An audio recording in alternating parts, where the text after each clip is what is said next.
La motivation est un muscle, c'est cette idée que j'ai envie de partager avec vous aujourd'hui. Alors, c'est très intéressant parce que souvent les gens pensent que la motivation, c'est quelque chose qui arrive grâce à une source extérieure. C'est vous regardez un film et vous vous dites waouh, c'est fou ce qu'il a fait, le héros, etc. Je vais faire comme lui, et vous êtes galvanisé. Vous vous dites c'est quelqu'un qui vous dit la bonne phrase au bon moment et vous voyez le monde sous une nouvelle perspective et du coup vous agissez, vous êtes déterminé, etc., etc. En réalité, non. La motivation, c'est un muscle. Et en réalité, il y a deux composantes. La première composante, c'est ce que j'appelle votre motivation interne. C'est-à-dire, naturellement, vous avez un état de motivation. Vous vous levez et vous avez envie de faire certaines choses ou pas. À un moment donné, vous êtes prêt à agir ou vous ne l'êtes pas.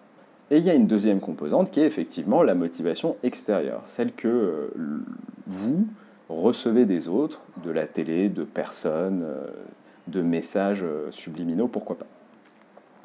La motivation totale que vous avez, la capacité à agir, c'est un mélange des deux. Sauf que si vous faites partie de ces gens qui ont besoin de lire tout le temps une citation, qui ont besoin d'entendre quelqu'un qui leur dit ce qu'ils savent déjà et de se dire oui, il a raison, eh ben vous n'aurez jamais la capacité d'agir quand vous êtes seul. Vous aurez toujours besoin de quelqu'un et surtout vous aurez toujours ce sentiment que vous vous réveillez sans.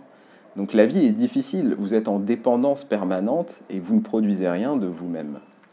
Alors la meilleure métaphore pour comprendre, c'est le sportif. Si vous faites de la musculation par exemple, vous allez à la salle, et ben vous allez voir que c'est difficile de vous lever tous les jours et d'y aller. Il y a des jours où vous n'avez pas envie de vous entraîner, etc.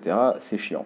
Par contre, si vous vous entraînez avec quelqu'un, vous avez tout de suite plus envie. Ça devient social, c'est oh viens on y va, ok on y va. Et puis vous vous entraînez, la personne elle vous pousse, elle dit pousse encore, et vous dites vas-y je le fais, une répétition de plus, vas-y je la fais, etc. Et vous êtes galvanisé.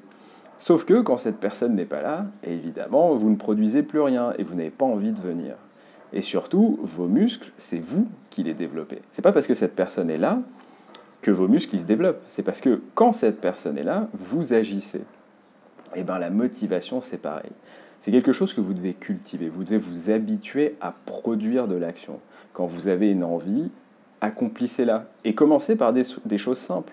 Si vous avez envie de vous coucher plus tôt, mais à chaque fois vous restez sur votre téléphone hyper longtemps alors qu'il ne se passe rien, et ben un soir dites-vous, ok j'éteins mon téléphone et je vais au lit. Ça vous paraît anodin, sauf que si vous prenez ces décisions à chaque fois, vous allez construire un chemin dans votre cerveau qui va être, quand je veux un truc, je le fais. Et ça va devenir de plus en plus simple pour tout.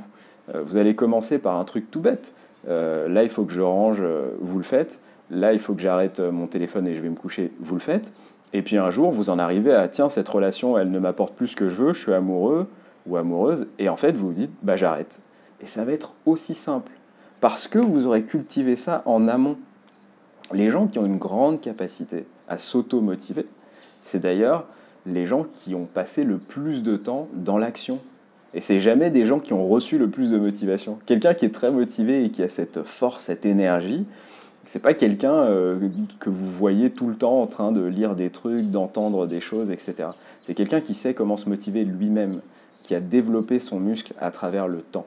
Et comme vous le remarquez, c'est souvent des gens qui ont de l'énergie. C'est quelque chose de physique, c'est pas quelque chose de mental.